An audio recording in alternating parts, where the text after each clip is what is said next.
All right, good morning. This video is specifically for Bell 1, our service learning class. Hopefully you guys are adjusting to your new school at home normal. In keeping with that school at home theme, I'm coming to you from the DeMoss kitchen. So if I do enough of these videos, you'll probably get sick of seeing this. Maybe I'll move around and do something someplace else. But anyway, if you see me looking down, it's because I've got a whole bunch of notes here. I got several things I need to share with you just to make sure that you have everything you need to handle this week and handle really the next month. If you've been living under a rock, you may have missed the fact that we are not going to be going back to school until after May the 1st. So we really got to get used to doing this in this new digital manner. So here's what we know about our next month of instruction. And keep in mind, it's probably going to change because it seems like every time I get ready to do one of these videos, another huge change occurs. So things are a little bit different for us versus, say, my Bells 3, 4, 6, 7. So just know that if you're talking to some of your friends that are in some other classes, they're doing things a little bit differently because their situation is a little bit different than yours. Let's first talk about how the AP exam is changing, because at this point, that's really what's driving everything that we're doing. First thing you need to know is that there are 7 units to AP Human Geo. So we start off with an intro unit, then population, then culture, political geography, agricultural and rural land use, urban development, and economic development. The AP exam this year is only going to handle the first 5 of those units: intro, population, culture, ag, and political. It's not going to handle urbanization. It's not going to handle economic development. We've already done some economic development mixed in early with our agricultural stuff. We have already done urbanization.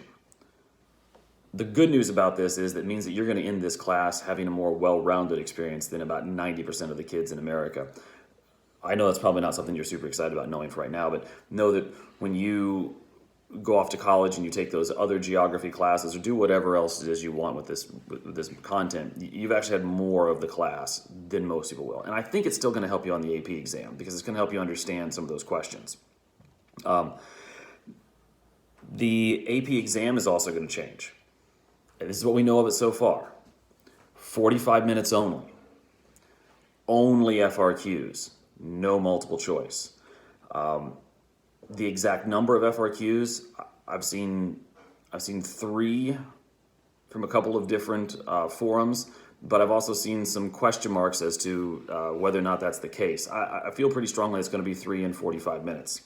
Why 45 minutes rather than the hour we used to get?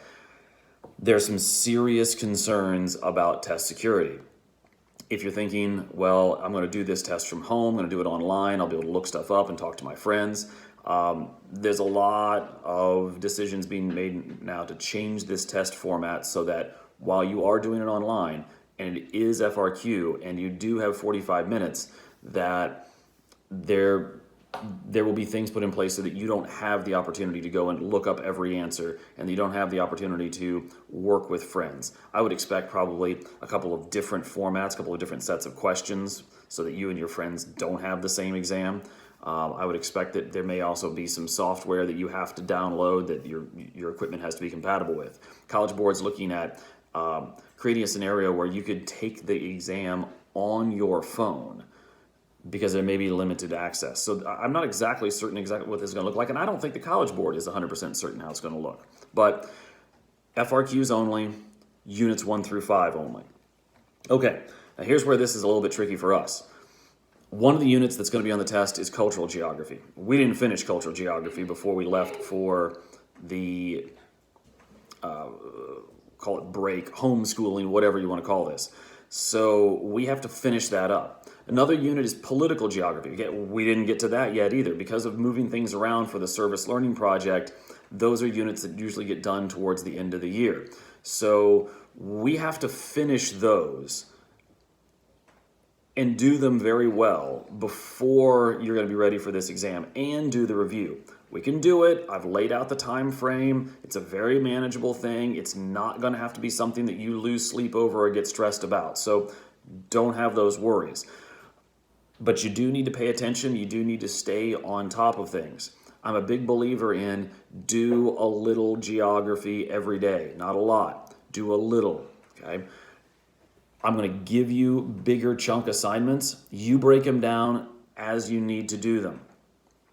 First thing that you need to do for this week, you're going to need to at some point make sure that you can get onto AP Classroom. We'll be using AP Classroom a lot, especially since we have a full unit and a portion of that cultural unit still to finish. And there's some really good materials and resources for us to use on there. So if you haven't done it in a long time, go onto the AP Classroom website, sign in. This is the website that you use to register for the AP exam at the beginning of the year.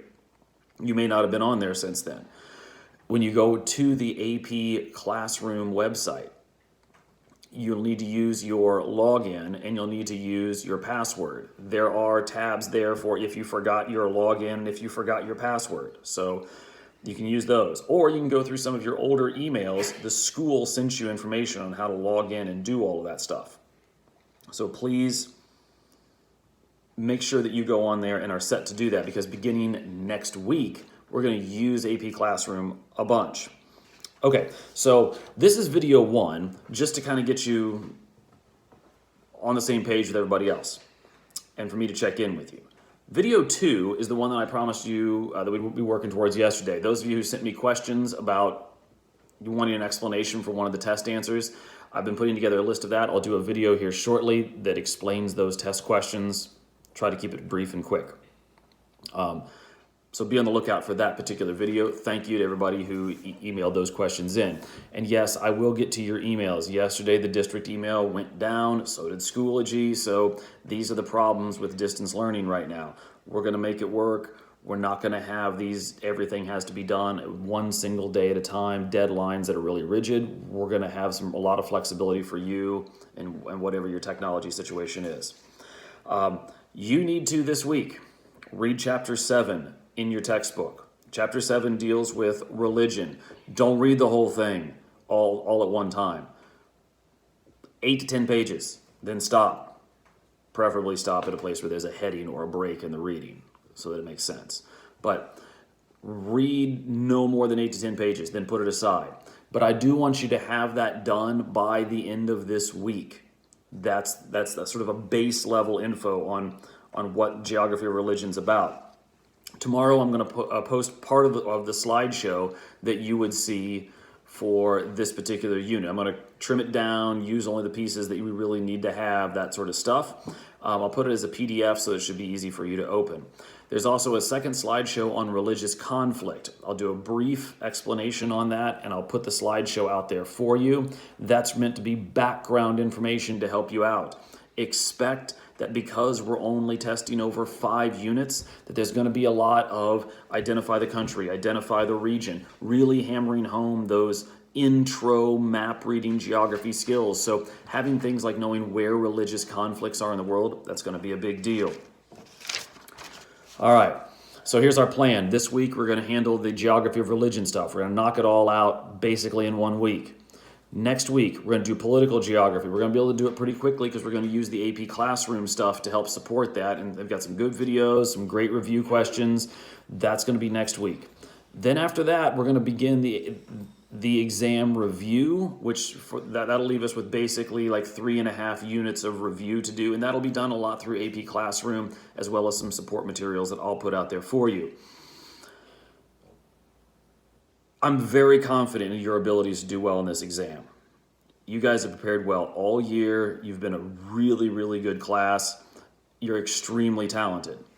Now it comes down to you putting those skills at work a little bit each day.